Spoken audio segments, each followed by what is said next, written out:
Hello everyone! Ayan, so for today's video ay magluto tayo nitong ating napakasarap na pork dinuguan. So, sasangkapan po natin yan ng laman ng baboy and maskara ng baboy. So, tara na guys!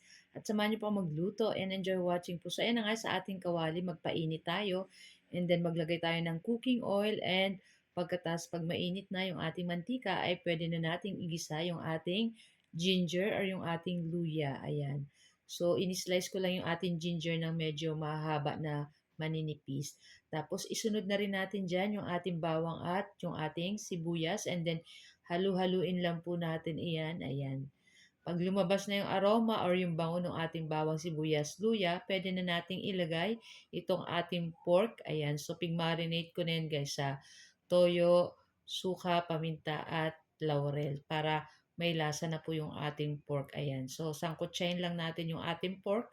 Ayan. So, palabasin lang natin yung tubig.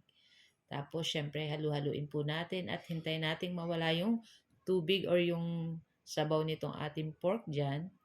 Ayan. Pero, timplahan na natin yan, guys. Ayan. Maglagay tayo dyan ng 1 pork cube. Ayan. Tapos, maglalagay na rin tayo ng salt and pepper to taste. Ayan. Tapos, yung ating maskara ng baboy, syempre, niluto na natin yun. Nilaga na natin. And then, in-slice lang natin ng maliliit. Tapos, tinimplahan na rin natin ng same vinegar, soy sauce, toyo, tapos paminta, tapos may laurel din para pag nilagay po natin dyan, dati nang luto yung ating, ayan, yung ating maskara. Ayan. So, ilagay na po natin dyan sa ating pork. Ayan, at lulutuin na po natin yan sa kasabay ng ating mga laman ng pork. So, gumamit po ako ng kalahating kilong pork na may taba-taba. Tapos, itong ating maskara, 1 kilo to guys. And then, ayan na nga. At tinakpan lang natin para maluto sila parehas ng ating maskara saka yung ating pork dyan. So, after nito guys, at malambot na rin naman yung ating pork dyan, ilagay na natin dyan yung ating saging na saba na pig-slice lang natin ng pa-cubes-cubes ng katulad ng ganito. Ayan. Usually po dito sa Bicol, dito sa minsan nilalagay nila langka, hinihiwa-hiwa nila ng sobrang liliit or kaya bungkukan or San Fernando. So, depende po kung ano yung nilang nilalagay. So, itong sa amin ay saging na saba na medyo hilaw. Ayan, naglagay ako ng konting tubig at dumidikit-dikit na yung ating pork dyan. Then, takpan lang po uli natin. And pag natin, ayan, after ilang minuto, so okay na rin to guys. Ilalagay na natin dyan yung ating dugo ng baboy at may kasama yung gata. Hindi ko na lang guys pinakita kasi baka tayo ay maano ni Boss M.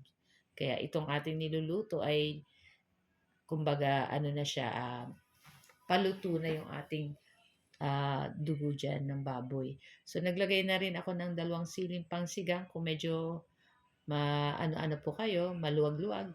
Damihan nyo po ng siling pangsigang. So, ayan na nga guys. So, maglagay lang tayo nitong ating slurry, itong ating tinunaw na cornstarch sa tubig. Tapos, syempre, maglalagay rin tayo dyan ng 1 cup ng suka. Ayan, lulutuin lang po natin iyan.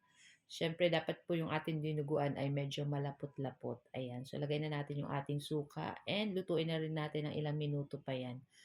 At after nyan, madali na rin naman po itong maluto. At ayan, siyempre ang sikreto po ng pagluto ng dinuguan para hindi nagbubuo ay halo lang po ng halo. So guys, iyan lang po ang aming video today at sana po nag-enjoy kayo. Huwag niyo po sanang kalimutan mag-like, comment at pa-share ng ating video. Thank you for watching. Bye!